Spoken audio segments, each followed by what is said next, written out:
अपने कमरे में नहीं है? हाँ, वो तुलिका के साथ बाहर घूमने के लिए गया है। बाहर घूमने? हाँ जिज्ञासा, देव बाहर घूमने के लिए जाना चाहता था, इसलिए मैंने उन्हें जाने दिया। आपको लगता है कि देव को इस हालत में बाहर भेजना ठीक होगा? हाँ जिज्ञासा, तुलिका का कहना है कि अगर देव आजाद रहेगा तो जल्दी ठीक हो सकता है। अब भाभी, आपने सोच समझ कर ही बाहर भेजा होगा तो ठीक ही है। अच्छा जिज्ञासा, बुआ जी कहीं सुबह से नजर नहीं आ रही हैं? भाभी आज सैटरडे है ना? बुआ जी आज सत्संग में गई होंगी। सत्संग में? हाँ, वो अक्सर हर सैटरडे को वहां जाया करती है। ताज्जुब है, बुआ जी और सत्संग। नीलम, तुम्हारी किटी पार्टी में तो बिल्कुल भी मजा नहीं आता। देखो ना, अभी तक कोई भी नहीं आया। इनफैक्ट कंचन भी नहीं आई। उसका बेटा जो अमेरिका से आया हुआ है, उसी के साथ होगी। Who cares? अगर अपने बेटे के साथ ये वक्त गुजारना था तो हमें यहाँ क्यों बुलाया? नीलम, 7, 8, 9,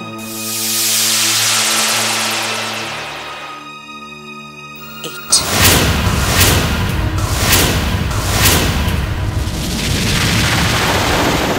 Nine.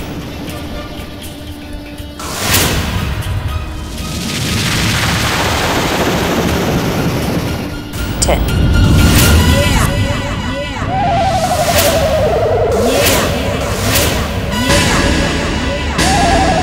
यार नंदिनी, तेरी किस्मत तो बहुत अच्छी है। नीलम, जीतने के लिए किस्मत के साथ साथ दिमाग का होना भी बहुत जरूरी है।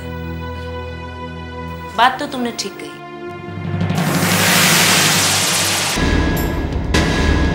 तो मैं भी अपना दिमाग और अपनी किस्मत आजमाना चाहती हूँ। आओ कंचन, हम जानते हैं कि तुम हमेशा हमारी बराबरी करना चाहती हो। आओ, बराबरी वो करना चाहते हैं जो बराबर के नहीं होते, और जो लोग बराबरी के होते हैं उन्हें बराबरी करने की जरूरत ही नहीं होती। तो फिर ठीक है, बैठो।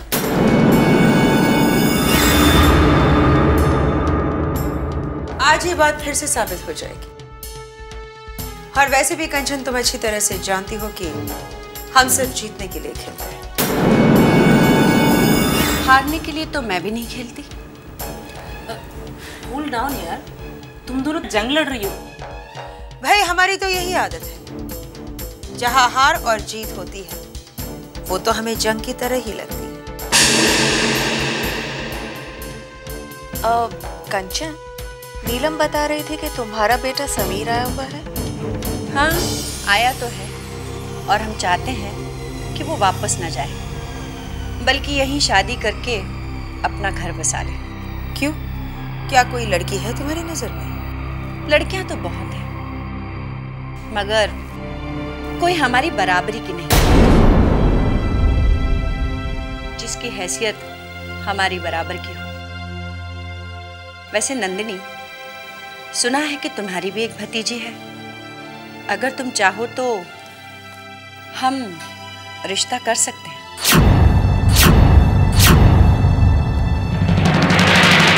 बात करने से पहले इतना तो सोच लिया करो कंचन कि क्या और किसके सामने बात करनी चाहिए। क्यों, मैंने ऐसा क्या कह दिया? अरे भाई, तुम कहीं तो करोगी, तो मेरे बेटे में क्या बुराई है? हैसियत में हम तुम्हारे बराबर के हैं, तुमसे कम तो नहीं है। पैसों से किसी की हैसियत मानी नहीं जाती। ओफो, तुम दोनों में फिर लड़ाई शुरू हो गई। अरे हम यहाँ पार्टी एंजॉय करने के लिए आए हैं, कम ऑन। हम भी तो यहाँ सिर्फ एंजॉय ही कर रहे हैं। नंदिनी, इतना इस वक्त मैं तुम्हारी इन बातों का बुरा नहीं मानूंगी, क्योंकि अक्सर हारने वाला ऐसी बातें किया करता है।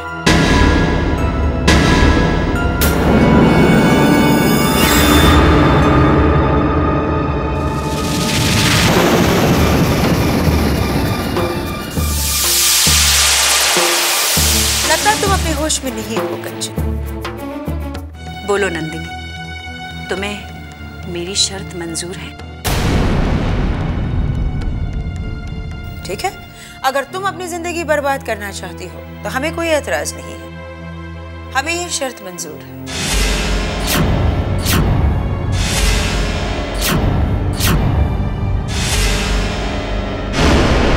लेकिन नंदिनी, अगर मैं ये बाजी जीत गई तो बोलो क्या चाहती हो तुम? अपनी भतीजी की शादी तुम मेरे बेटे से करवा दो।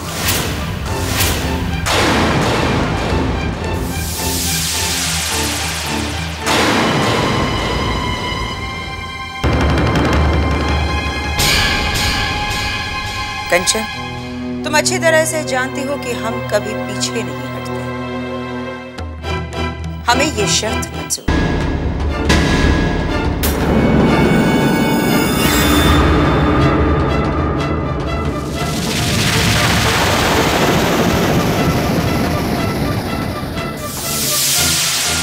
हम हमेशा जीतने वाले पत्ते पर ही बाजी लगाते हैं और आने वाले टाइम में लोग इस बात की मिसाल दिया करेंगे। नंदिनी, लगता है तुमने एक कहावत नहीं सुनी कि पत्तों की बाजी पर पत्ते बनाने वाले भी भरोसा नहीं करते।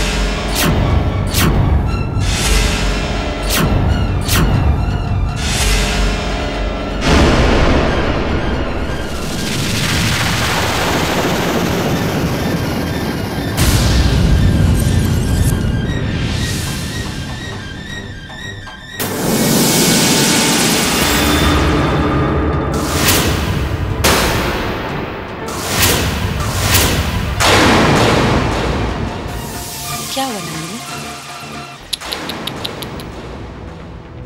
मैं तो भूल गई थी, हार बर्दाश्त करने के लिए हिम्मत की जरूरत पड़ती है।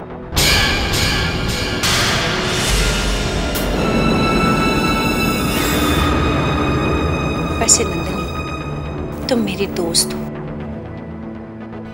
और मैं तुम पर यह ज्यादती नहीं करना चाहती। तुम्हारे पास दो रास्ते हैं इससे बचने के लिए। पहला ये कि तुम अपने किए हुए वादे से मुकर जाओ, या फिर मेरे सामने हार मान लो। मैं तुम्हें माफ कर दूंगी।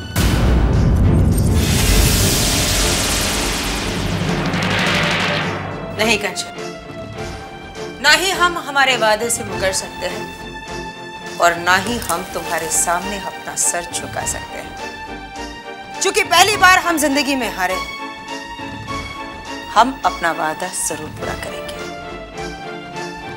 जरूर।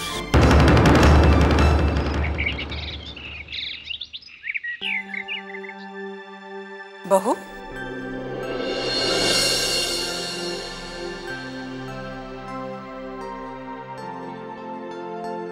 खुश रहो। माँ जी, आप कब आई? बेटा देव कहाँ है? वो माँ जी वो अपने नर्स के साथ घूमने के लिए गया है। घूमने क्या है? कहाँ?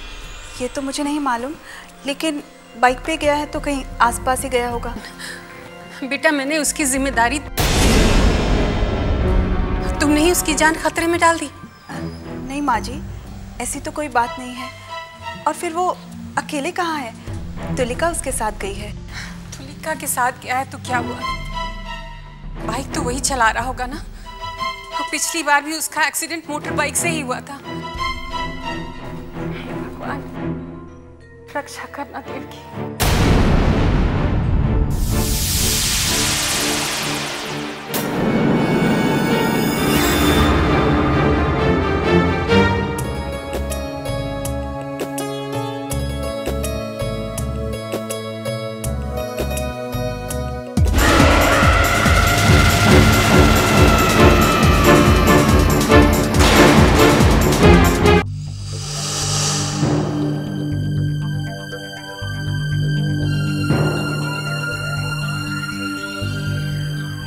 लेकिन जिज्ञासा, मेरी परेशानी ये है कि देव और तुलिका को गए हुए वक्त बहुत ज्यादा हो गया है और फिर तुलिका का मोबाइल भी स्विच ऑफ आ रहा है। हाँ भाभी, इसी बात पर तो मुझे डर सा लगने लगा है।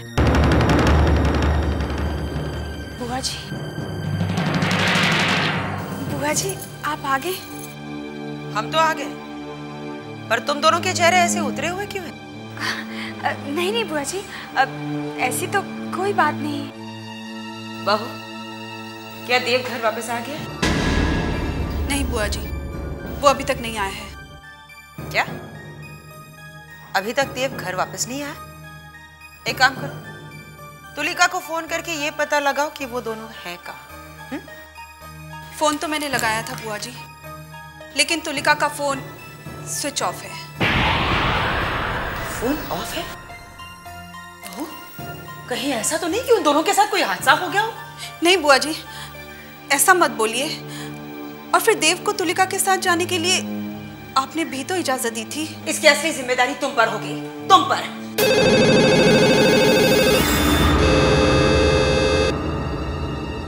हेलो? जी हाँ, जस्ट अ मिनट। जी कैसा? क्या देव की गाड़ी का नंबर MH027151 है? हाँ बुआ जी, यही नंबर है। जी हाँ इंस्पेक्टर साहब, हमारे भतीजे की गाड़ी का नंबर वही है। पर बात क्या है?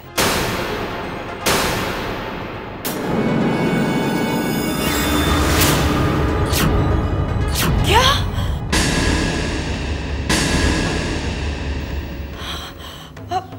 पर ये सब कब और कैसे हुआ? हाँ, हम अभी आते हैं। जी। क्या हुआ बुआ जी? वही जिसका डर था और जिसके डर की वजह से हम ये नहीं चाहते थे कि देव इस घर से कहीं बाहर जाए। लेकिन बुआ जी, आप ये तो बताइए कि आखिर हुआ क्या है?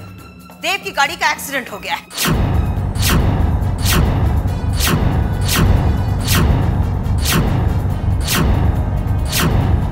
क्या?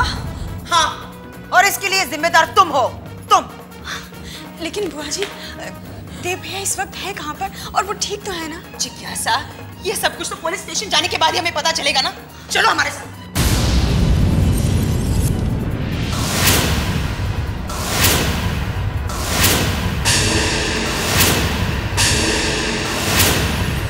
देव, तुलिका, तुम कहाँ चली गई थी?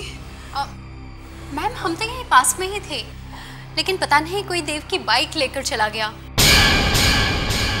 बस उसी को ढूंढने में देर हो गई। तो इसका मतलब देव की गाड़ी से उस आदमी का एक्सीडेंट हुआ जो गाड़ी लेके गया था। एक्सीडेंट? हाँ तुलिका, अभी पुलिस इंस्पेक्टर का फोन आया था। वो हमसे कह रहा था कि देव की गाड़ी का एक्सीडेंट हो गया और हम समझ बैठे कि तुम्हारा एक्सीडेंट हो गया। तुलिका, ये तो देव की किस्मत अच्छी है, वरना बुआ जी ने तो न जाने क्या क्या सोच लिया था। कहो,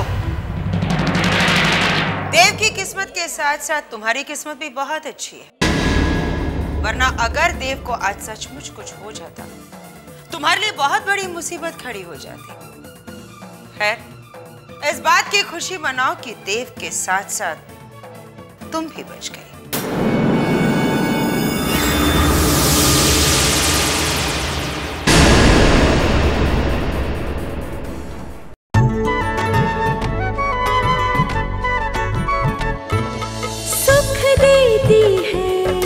दुख हरती है, घर की रक्षा